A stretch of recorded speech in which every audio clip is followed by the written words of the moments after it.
Malinaw naman siguro 'to sa lahat ng mga matitinong kababayan natin. Totoo 'yon.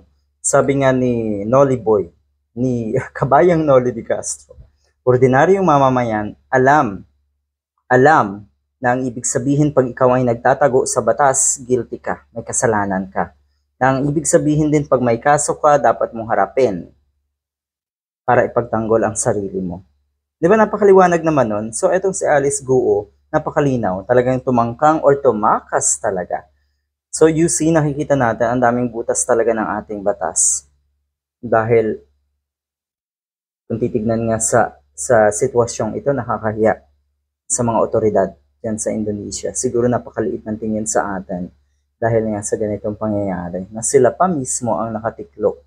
Sila pa mismo ang nakahuli dito sa mayor na ito ng Bamban na konektado sa mga illegal na pogo dito sa atin.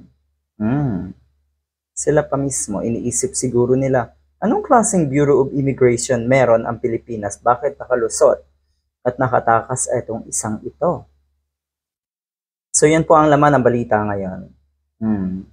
Dismissed Bamban Tarlac Mayor Alice Guo was arrested in Indonesia, NBI Director Jaime Santiago confirmed.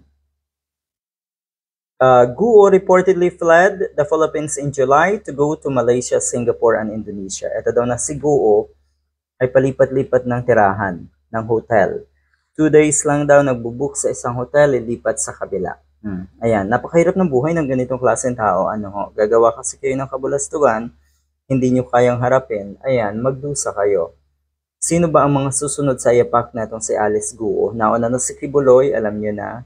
Susunod siguro sa yapak itong sina Maharlika, itong sina Harry Roque. Yan. Sunod-sunod kayo. Sina Bato de la Rosa. Ako iniisip ko rin dahil kinikinita ko rin na itong si Bato de la Rosa ay tatago, magtatago. Wala nang masandalan yung damuhong yan Bakit?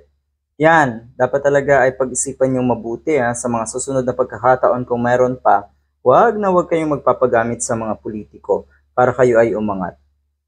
Dahil kung wala kayong sarili nyong pundasyon, kung yung sinasandalan nyo ay natibag, wala na kayo. Ayan. Balita po ngayon na aresto na sa Tangerang City, Indonesia, si dating Bamban Mayor Alice Guo.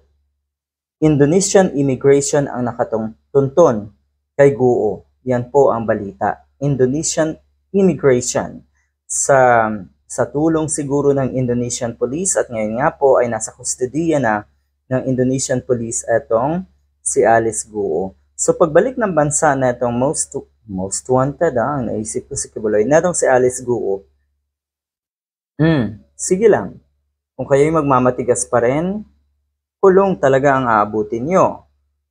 Naalala ko noong hearing na itong si Cassandra Ong na ino-offeran ata siya ng executive session. Ang pagkakaintindi ko doon, mukhang titignan kung may posibilidad na maging state witness etong si Cassandra Ong.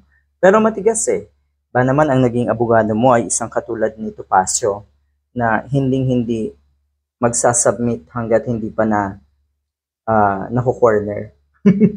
Pero darating sa punto na maku-corner din kayo. Tingnan nyo naman ang mga binitawang kaso na itong si Topacio dahil wala nang laban. Abogado ng mga kriminal. Diba? Palipat-lipat umano ng hotel. Ito si Guo. Ito yung balita para daw makaiwas sa mga otoridad. Halos 2 araw lang daw na nananatili kada hotel o lugar na pinupuntahan. Ito si Alice Guo. So yun. Ang hirap ng ganyang buhay.